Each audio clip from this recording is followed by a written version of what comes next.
बोलिए श्री कृष्ण भगवान की जय।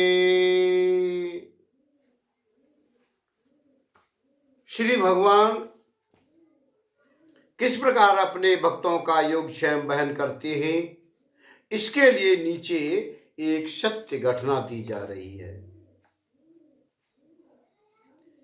एक अर्जुन मिश्र नामक एक दरिद्र ब्राह्मण थे, किंतु परम भगवत भक्त इन्होंने श्रीमद् भगवत गीता की एक टीका लिखी है। ये नित्य प्रातः काल भजन कार्य से निमटकर एक प्रहर दिन चढ़ने तक श्री गीता की टीका लिखा करते थे। उसके बाद भिक्षा के लिए वो बाहर चले जाते और भिक्षा में जो कुछ वह पाते वो पत्नी के आगे रख देते थे।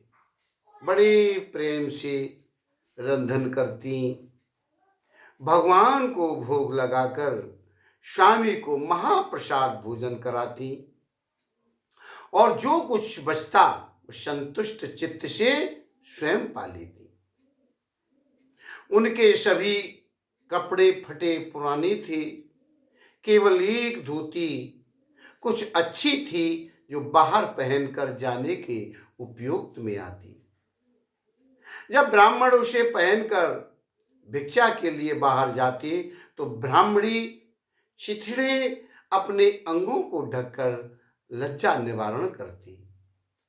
स्वामी जब भिक्षा से लौटते तब ब्राह्मणी उसी धोती को पहन करके आती जाती और गृह कार्य को संपन्न करती थी।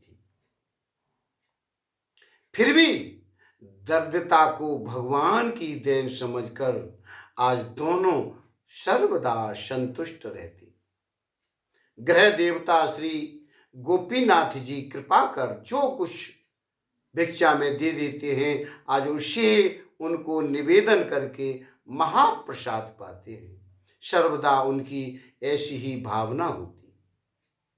इस प्रकार उनके दिन आनंद से कटते, सांसारिक दुख कष्ट से वे तनिक भी विचलित नहीं होते। इसी प्रकार नियमित रूप से गीता जी की टीका लिखी जाती। एक दिन ब्राह्मण भजन से निर्मुक्त होकर टीका लिखने के लिए बैठ गए। अनन्यास चिंतयन्तो माम नित्याभियुक्ता नाम योगक्षेम ब्राह्म्यहम्। ये गीता 1 का 22वां श्लोक, गीता 9 का 22वां श्लोक। टीका लिखनी थी। श्लोक पढ़ते ही एक जटिल समस्या पैदा हो गई। वे किसी प्रकार भी उसका समाधान नहीं कर पा रहे थे। जो स्वयं भगवान है, जो संपूर्ण विश्व ब्राह्मण के एकमात्र अधीश्वर हैं,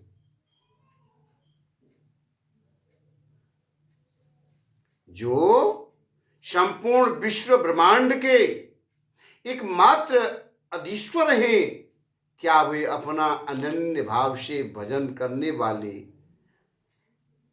व्यक्तियों का योगक्षेम स्वयं बहन करते हैं? नहीं, ऐसा कदापि संभव नहीं है। यदि यह सत्य है तो मेरी अवस्था ऐसी क्यों है? मैं तो अनन्य भाव से केवल उन्हीं का भरोसा करता हूं। मैंने अपना यथा सर्वस्व उन्हीं के चरणों में अर्पण कर दिया है। फिर भी मुझे ऐसा दारिद्र्य दुख क्यों भोगना पड़ता है? अतः नित्याभियुक्ता नाम योगक्षेम ब्राह्म्यहम् भगवान के मुखारबिंद से निकला हुआ वाक्य नहीं है, बल्कि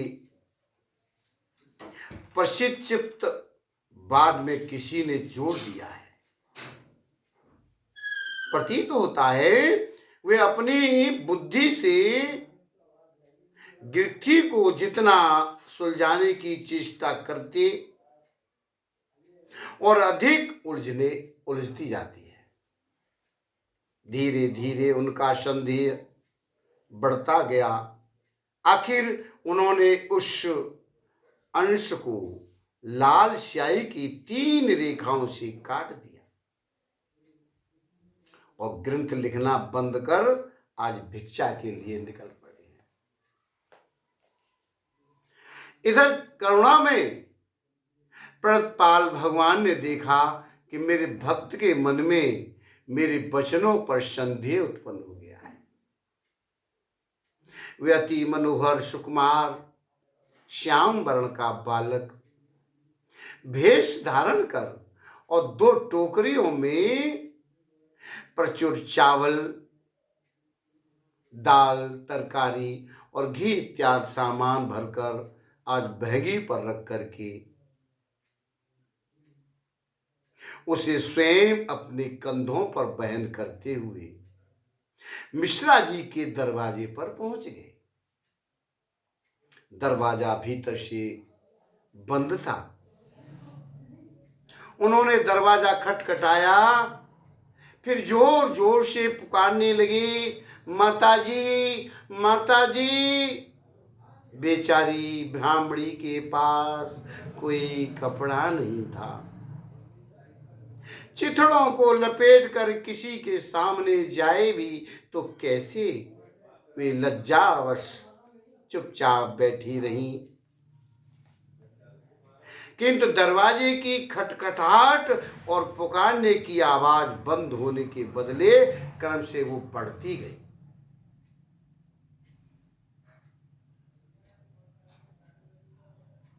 आखिर उसने लाचार होकर दरवाजा खोल दिया। बालक भार उठाकर भीतर आ गया और उसे आंगन में रखकर वहां एक ओर खड़ा हो गया। ब्राह्मणी लज्जा से सिमटी हुई मुख नीचे कर घर के भीतर चली गई। बालक भेषधारी भगवान के ब्राह्मणी से कहा, भगवान ने उस ब्राह्मणी से कहा, मां, पंडित जी ने, मिश्रा जी ने मुझे ये सीधा भोजन की कच्ची सामग्री देकर के भेजा है, आप इसे भीतर रख लो। आज ब्राह्मणी अब तक लज्जा के मारे घर में मुख नीचा किए हुए खड़ी थी। बालक के मधुर शब्दों को सुनकर आंगन में देखा, बड़ी बड़ी 2 टोकरियां खाद्य द्रव्यों से भरी हुई है। इतनी भोजन सामग्री उन्होंने अपने जीवन में कभी नहीं देखी। बालक के बार बार कहने से वे वस्तुओं को एक एक कर घर में रखने लगी। आनंद और उत्साह से उन वस्तुओं को ले जाने के समय वो बार बार बालक के मुखारविंद की ओर निहारती रहती। बालक का सुंदर मुखमंडल देखकर वे निहाल हो गई और अहो कितना सुंदर मुख है। श्याम वर्ण से इतना अलौकिक सौंदर्य हो सकता है, आज उसके जीवन में कभी कल्पना तक नहीं की। वे ठगी सी रह गई। देखते देखते उनकी दृष्टि बालक के आज बस स्थल पर पड़ी है। उन्होंने देखा कि उसकी छाती पर 3 लंबे लंबे दाग पड़े हैं, मानो किसी ने अभी अभी किसी तेज अस्त्र से चीर दिया और खून निकल रहा हो। वे आतुर होकर कहने लगी, बेटा, ये तुम्हारे वक्षस्थल को किस निर्मम ने चीरा है? हाय हाय, ऐसे सुकोमल अंगों पर आघात करने से तो पाषाण हृदय भी आज गल जाएगा। बालक भेषधारी भगवान श्री कृष्ण कहने लगे, मां, मुझे सीधा लाने में कुछ देर हो गई थी, इसलिए मिश्रा जी ने स्वयं मेरी छाती को चीर दिया। हाय हाय, उन्होंने तुम्हारी छाती को चीर दिया। आज ब्राह्मणी की आंखें सजल हो गई। अचंभित कर आने दो। अच्छा, घर आने दो, उनसे पूछूंगी ये तुम्हारे सुकोमल अंगों पर उन्होंने किस प्रकार निष्ठुर होकर ये हाथ उठाया है। बेटा, दुख न करो, थोड़ी देर ठहर जाओ, मैं अभी रसोई तैयार करती हूं, तुम ठाकुर जी का प्रसाद पाकर जाना। ब्राह्मणी बालक को आंगन में बैठा कर आज रसोई को आयोजन में व्यस्त हो गई, और इधर भगवान ने सोचा कि जिस उद्देश्य के लिए मैं इन वस्तुओं को स्वयं बहन कर लाया था, वह कार्य तो पूरा हो गया। ब्राह्मण अब घर आकर हाथों हाथ मेरे वाक्य की सत्यता का प्रमाण पा जाएगी। उन्हें फिर कभी मेरे वचनों पर अविश्वास या संदेश नहीं होगा। इस तरह भक्त का संदेह दूर करने की व्यवस्था कर वे तत्क्षण अंतर ध्यान हो गए। इधर ब्राह्मण को आज बहुत चेष्टा करने पर भी कुछ भिक्षा में नहीं मिला। वे निराश होकर घर लौटे। सोचा कि आज ठाकुर जी की ऐसी इच्छा है। दरवाजा खटखटाते ही ब्राह्मणी ने दरवाजा खोल दिया है। घर में प्रवेश करते ही पत्नी को रंधन का आयोजन करते देखकर कहने लगे, रसोई का आयोजन तो कर रही हो, पर आज कुछ भी मिला नहीं है, क्या बनाओगी? क्यों? अरे कुछ देर पहले ही तो आपने उस बालक को हाथ जो इतना बड़ा सीधा भेजा है, हम दोनों उसे 6 महीने में भी समाप्त नहीं कर सकेंगे, फिर रसोई क्या होगी? ऐसा क्यों कह रहे हो? आज ब्राह्मणी को कुछ विस्मय हुआ, किंतु आपका हृदय पाषाण जैसा इतना कठोर हो सकता है, मैं पहले तो ऐसा नहीं जानती थी।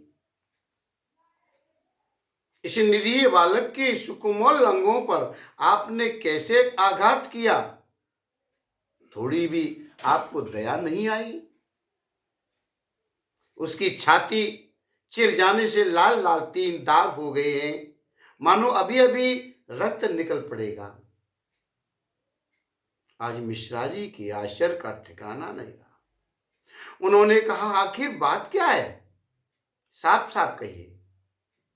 मैंने न तो कोई सामान भेजा है और ना ही किसी बालक को मारा पीटा है। मेरी समझ में ये कुछ नहीं आ रहा। आज ब्राह्मणी ने पतिदेव की बात सुनकर उन्हें घर में रखे चावल, दाल, आटा आदि वस्तुओं को दिखाया और आंगन में बैठे बालक के वक्ष स्थल में चिरे हुए दाग को आज दिखलाने के लिए उन्हें साथ लेकर जब आंगन में आई, देखा वहां बालक नहीं है। कहा, कहां गया? इधर उधर खोजा, बाहर का दरवाजा पूर्णतः बंद था। आज दोनों आश्चर्यचकित होकर एक दूसरे की तरफ देखने लगे। मिश्रा जी को अब कुछ भी समझना बाकी नहीं रहा। उनकी आंखों से अविरल अश्रुधारा प्रभावित होने लगी। फिर भी रहा नहीं गया। सारा संदेह दूर करने के लिए पैर धोकर ठाकुर जी के घर में गए और गीता जी ग्रंथ को खोलकर जब देखा, आज सवेरे उन्होंने लाल स्याही की जिन 3 रेखाओं से नित्याभियुक्ता नाम योग क्षेम्य वहां मेहम को काट दिया था, अब वे तीनों रेखाएं नहीं है। वे आनंद से गदगद होकर आज ठाकुर घर से निकल आए और रोते रोते पत्नी से कहने लगे, प्रिय तुम धन्य हो, आज तुम्हें आज गोपीनाथ जी के साक्षात दर्शन मिले। ये सभी सामान वो स्वयं वहन करके लाए हैं। भला मैं इतना सामान कहां ला पाऊंगा। आज सुबह गीता जी की जो टीका लिखने के समय मुझे भगवान की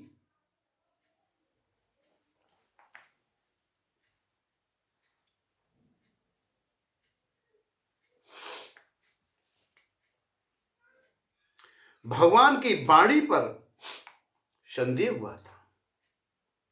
मैंने संदेह युक्त अंश को लाल स्याही की 3 रेखाओं से काट दिया था।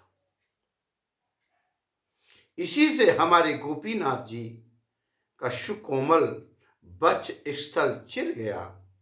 वे परम करुणामय हैं और उन्होंने अपनी वाणी की सत्यता प्रमाणित कर आज मेरे जैसे नास्तिक का संदेह दूर करने के लिए कितना कष्ट उठाया है। वे आगे बोल नहीं सकी, गला रुंध गया। प्रेम विभोर होकर हा गोपीनाथ, हा गोपीनाथ कहकर गिर पड़े। ब्राह्मणी गोपीनाथ के सामने शुद्ध बुद्ध सोई खोई सी खड़ी थी और उनकी भी आंखें बरस पड़ी।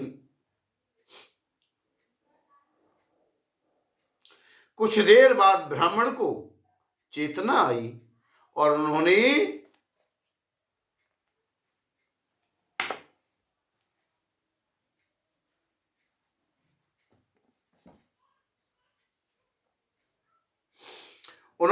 स्नान आदि नित्य क्रिया समाप्त कर गोपीनाथ जी का भोग लगाया और परम प्रीत के साथ दोनों ने महाप्रसाद पाया।